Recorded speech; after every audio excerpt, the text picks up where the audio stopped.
Today, we have someone who has made a mark in New Thought, Reverend Dr. Soni Cantrell Smith.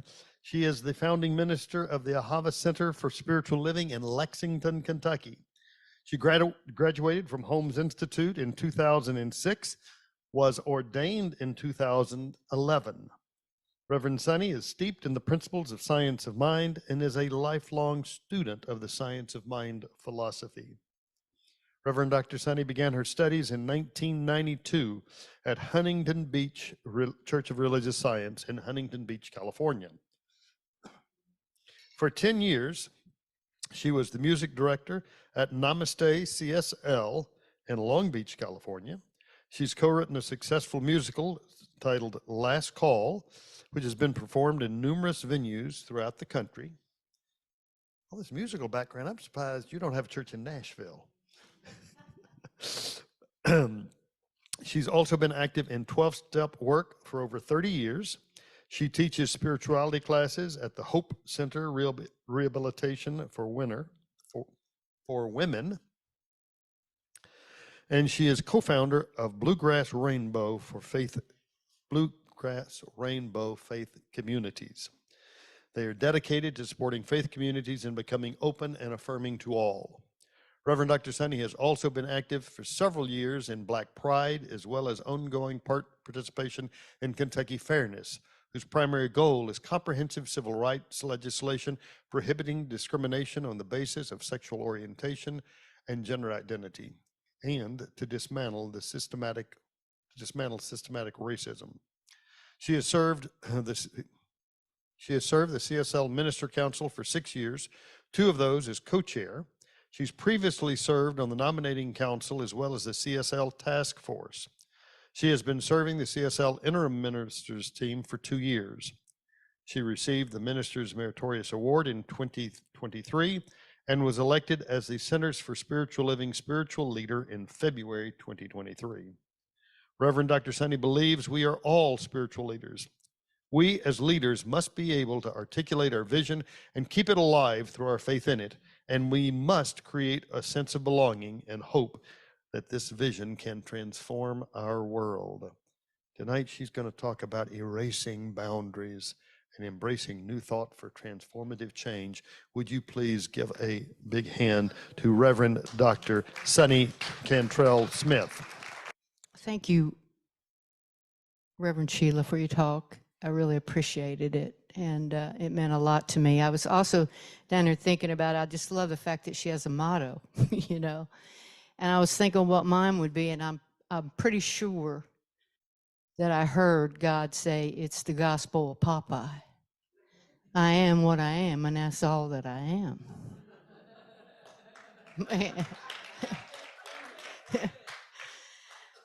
I want to tell you all, I want to share with you all tonight about an unprecedented collaboration taking place in our world.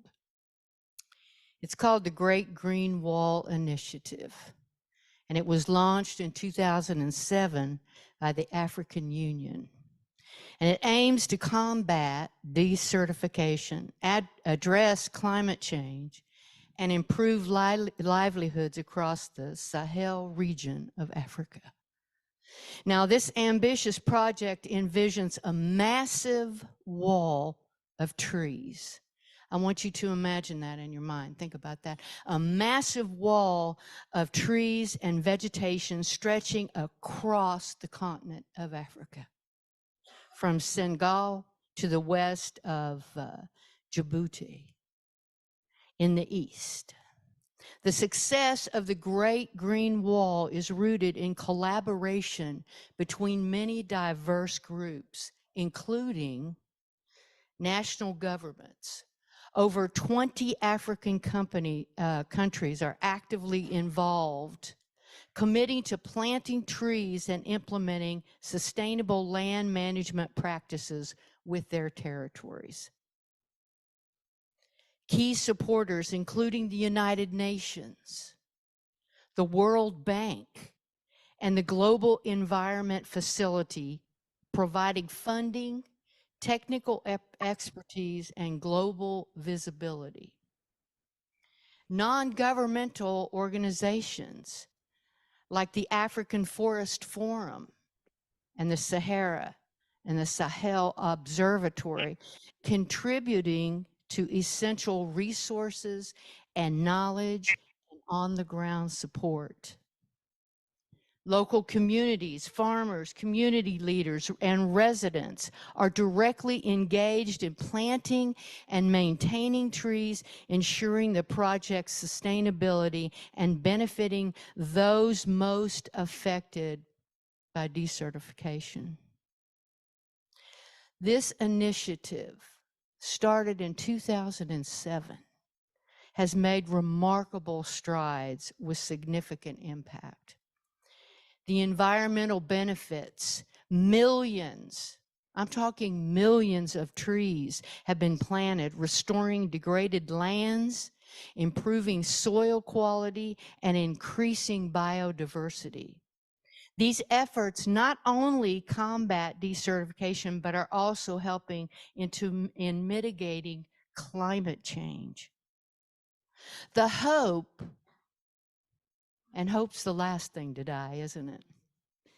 The hope is to restore, I can't even picture this, to restore 247 million acres of degraded land and sequester 250 million tons of carbon by 2030. That's just around the corner. The economic benefits of this project has created jobs, improved livelihoods through sustainable agriculture, agroforestry, and the sale of tree products. The hope is to create 10 million green jobs by 2030. The social benefits. The Green Great Wall fosters community cohesion and empowerment by involving local populations in decision making. In other words, I live here, so I get to decide. And implementation addressing food insecurity and enhancing agricultural productivity. Now, today, the Great Green Wall has continued to grow from this ambitious tree planting drive into a comprehensive rural development initiative. The goal has shifted from a literal wall of trees to transforming millions of lives by creating a mosaic of green and productive landscapes across 11 countries. Now, for some of us here, the Sahel region may seem far away. But the truth is, what happens in one place in the world happens everywhere. And we have a duty of care to each other and our planet, because we're in it together. And I believe that the Great Green Wall serves as a powerful model for New Thought organizations, demonstrating the possibilities that lie ahead if we unite for a global impact.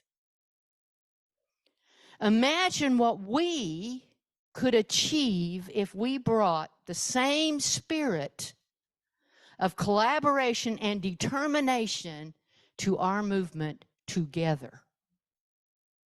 At Centers for Spiritual Living, we have initiated a journey of diversity and inclusion through our Sacred Activism program.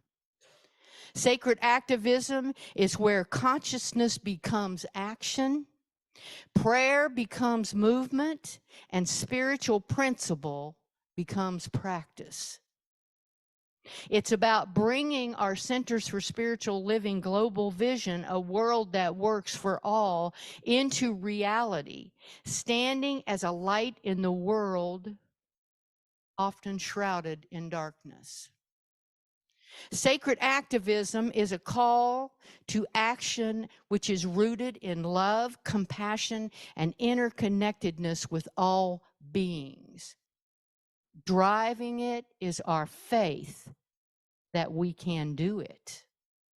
Our sacred duty as spiritual beings is not only to awaken to our own divinity, but to also recognize and honor the divinity in every corner of our world, moving from the individual to the collective, from the me to the we, so we can transcend and transform into the all. A key aspect of our sacred activism program is forming strategic alliances with our members, and our members are at the top of our list. Our members are practitioners and our ministers worldwide. By uniting in collaboration, we magnify our collective intention and create a ripple effect of positive change that is extending far beyond our individual communities. And it's through this collaboration that we can amplify our voices and extend our reach to crucial conferences worldwide, addressing pressing issues like climate change, equity, and inclusion. By empowering our representatives from our communities to participate as faces of Centers for Spiritual Living, we forge meaningful connections with individuals and organizations dedicated to creating a sustainable future. Now, central to this vision is the idea of sharing resources. By combining efforts in advertising, administration, classes, workshops, fundraising, and financial care, we are creating a network of support that allows each of our communities to thrive. No longer bound by the limitations of individual centers, we can expand our reach and influence, touching lives globally. We don't want to just say we're a global organization anymore. We want to actually do it. And together we are creating a larger footprint for Centers for Spiritual Living as a sanctuary of belonging and inspiration in a world hungry for our spiritual messages of love and unity and peace. Now, you may wonder why I share all this with you today. And it's a good wonder. Wonder's important. Because I believe that the true power of our collaboration not only lies in the growth and expansion of our individual movements, but in the impact that we can have on the world at large if we come together. As spiritual beings, we're called to be the agents of transformation, to be that, what was that saying, the change that we wish to see in the world. I believe it's time to step out of the shadows of our individual organization and join hands to create real change on a global scale.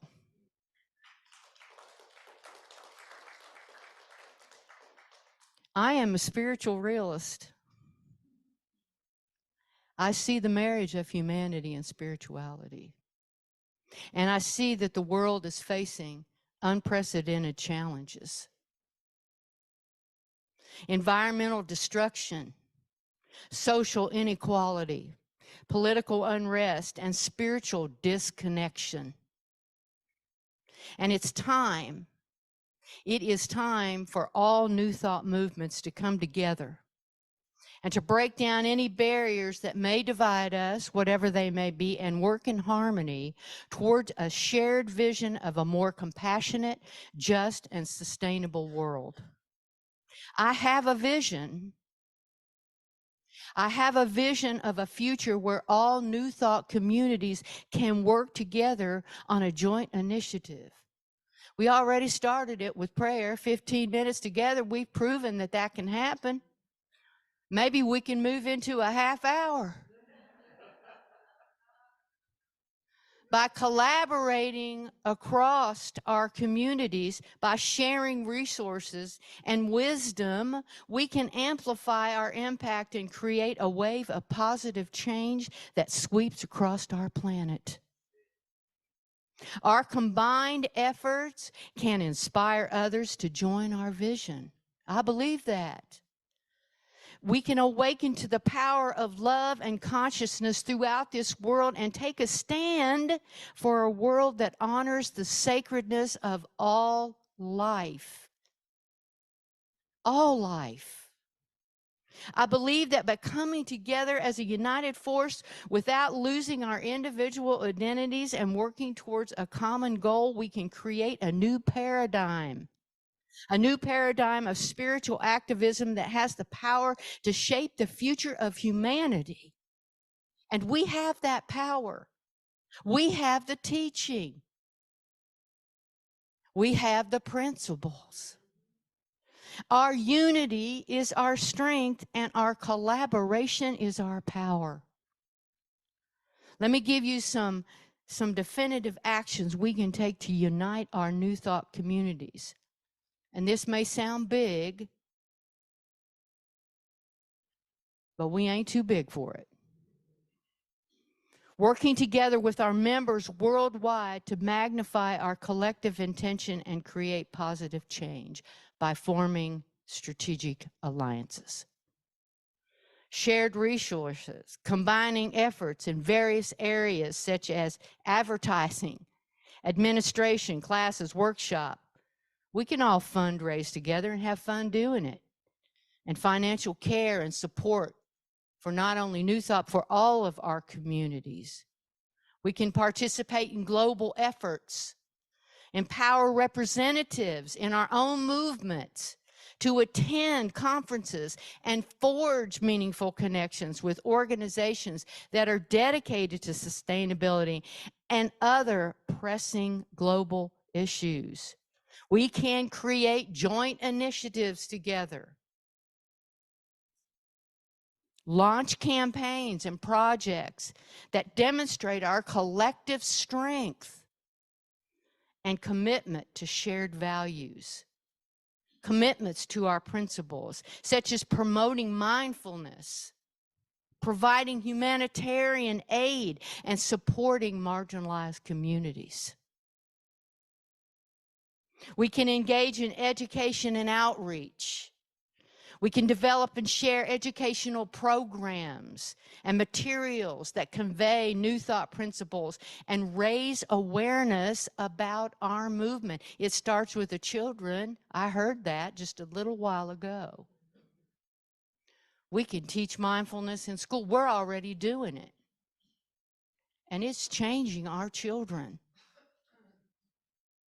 We can foster inclusivity, promote a culture of inclusivity and representation within our organization, embracing diverse cultures and perspectives. Commit to continuous growth.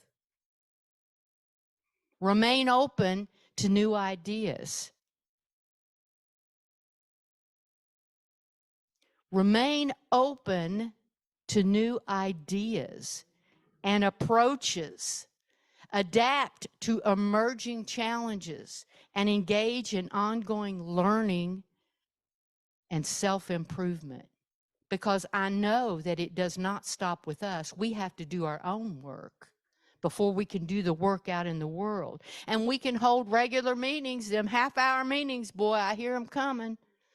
Establish inter-organizational meetings to discuss our progress, to share our insights and plan future actions, empowering our local communities to take active roles in our initiatives. I know I'm throwing a lot at you right now, but the future of our world demands immediate action. Let me say that again. The future of our world demands immediate action. And we have an opportunity. We have an opportunity right now to make a significant impact, and our expertise could be valuable, invaluable, in shaping a new world, a sustainable world, a world of equity, equality. I think we should sit down at the table and discuss how we can collaborate and contribute to positive change. Dr. Holmes famously said, "Find me 1,000 people in the world who know what religious science is and use it and live it as it is, and I'll myself live to see a new world, a new heaven, and a new earth here." His words continue to speak to us today and bring a keen sense of responsibility and commitment to the transformative power of our teaching. To me, he is reminding us that we are not mere spectators in this grand theater of life. We are active participants, co-creators of our destiny, and contributors to the well-being of our planet. And I mean the well-being of our planet and everything in it and on it. It's time to move, like I said before, from me to we. And I want to say this again, our unity is our strength. Our unity is our strength, and our collaboration is our power. It amplifies our impact. It expands our reach and magnifies our ability to affect change. And by joining forces, we can create synergies, share resources, and be a catalyst for the very change that we need in the world. Together, we can uplift and inspire people around the world. And together, we can co-create a world where justice and compassion and abundance flourishes for all. Because when one child is hungry, we're all hungry. And I live in a state where 5 children out of 10 suffer from food insecurity. And that is a crime. Let this conference be the starting point where our future leaders of New Thought, will stand up and say, it all started here. It all started right here. And it all begins with one simple conversation, one that has the potential to spark movements, cultivate solidarity, and pave the way for a more inclusive and cohesive future. I look forward to having that conversation with all y'all. Last evening, we heard Tim say, new thought, new ways. And we heard Jim ask, what consciousness is being planted here now? And Sean, I really enjoyed, thank you for that laughter this morning. You gave us some beautiful examples of humor through the stories and the signs that you showed us. Well, here's the billboard I want to see. Church is the last place we should experience hell. newthought.org.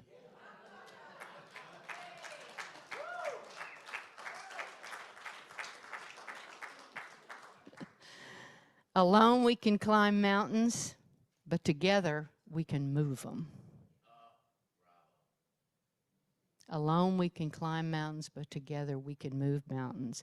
Let us rise to this challenge with courage, compassion, and unwavering faith and confidence in the transformative power of love. Peace and blessings, y'all.